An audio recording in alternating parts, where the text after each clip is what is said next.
আজ আমরা খুব গুরুত্বপূর্ণ একটা বিষয় নিয়ে কথা বলবো।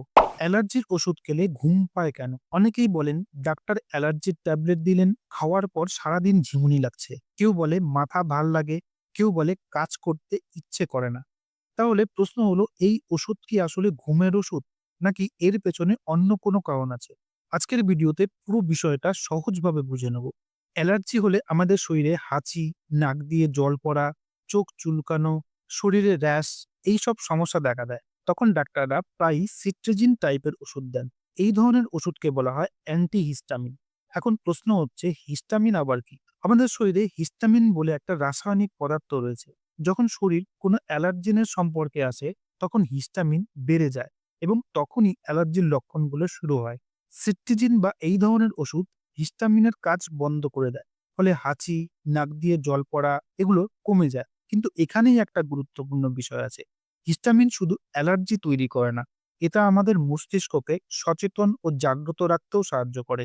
যখন আমরা ওষুধ খেয়ে হিস্টামিন ব্লক করে দিই, তখন কিছু মানুষের ক্ষেত্রে মস্তিষ্ক একটু স্লো হয়ে যায় আর তখনই ঘুম ঘুম ভাব আসে। তাই ঘুম আসাটা আসলে ওষুধের একটা পার্শ্ব প্রতিক্রিয়া। তবে একটা কথা পরিষ্কার করে বলি, সবার ক্ষেত্রে সমানভাবে ঘুম আসে না। কেউ একদম কিছু টের পান না, আবার কেউ খুব বেশি ঝিমুনি অনুভব করে। এটা নির্ভর করে শরীরের সংবেদনশীলতা, ডোজ, বয়স এবং আপনি কোন ধরনের অ্যালার্জির ওষুধ খেয়েছেন তার উপর। বয়স্ক মানুষের ক্ষেত্রে ঘুম একটু বেশি আসতে পারে।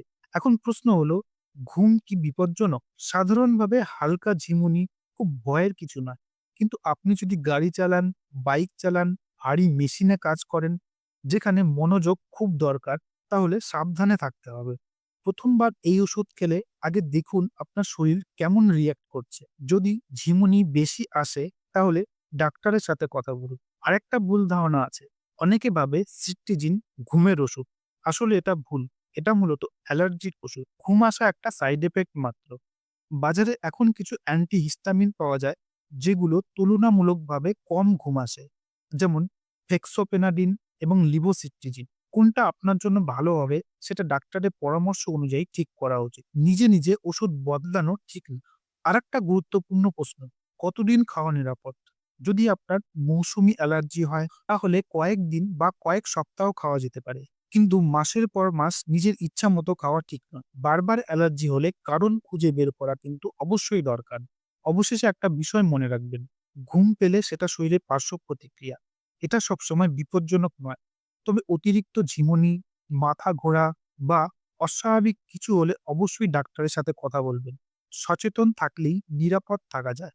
এখন একটা গুরুত্বপূর্ণ প্রশ্ন আসে, যদি এই ওষুধে ঘুম আসে, তাহলে এটা খাওয়ার সঠিক সময় কোনটা? সকাল না রাত? অনেকেই ভুল সময়ে খেয়ে সমস্যায় পড়েন। এই বিষয়টা খুব গুরুত্বপূর্ণ। আর সেটা নিয়েই আমি পরের ভিডিওতে বিস্তারিত কথা বলব। সিট্রিজিন খাওয়ার সঠিক সময় সকাল না রাত? তাই ভিডিওটা মিস করবেন না। ভিডিওটি যদি ভালো লাগে অবশ্যই লাইক করবেন আর এই ধরনের হেলথ সম্পর্কিত তথ্য পেতে হেলথ নলেজ বাংলা চ্যানেলটিকে অবশ্যই সাবস্ক্রাইব করে রাখবেন।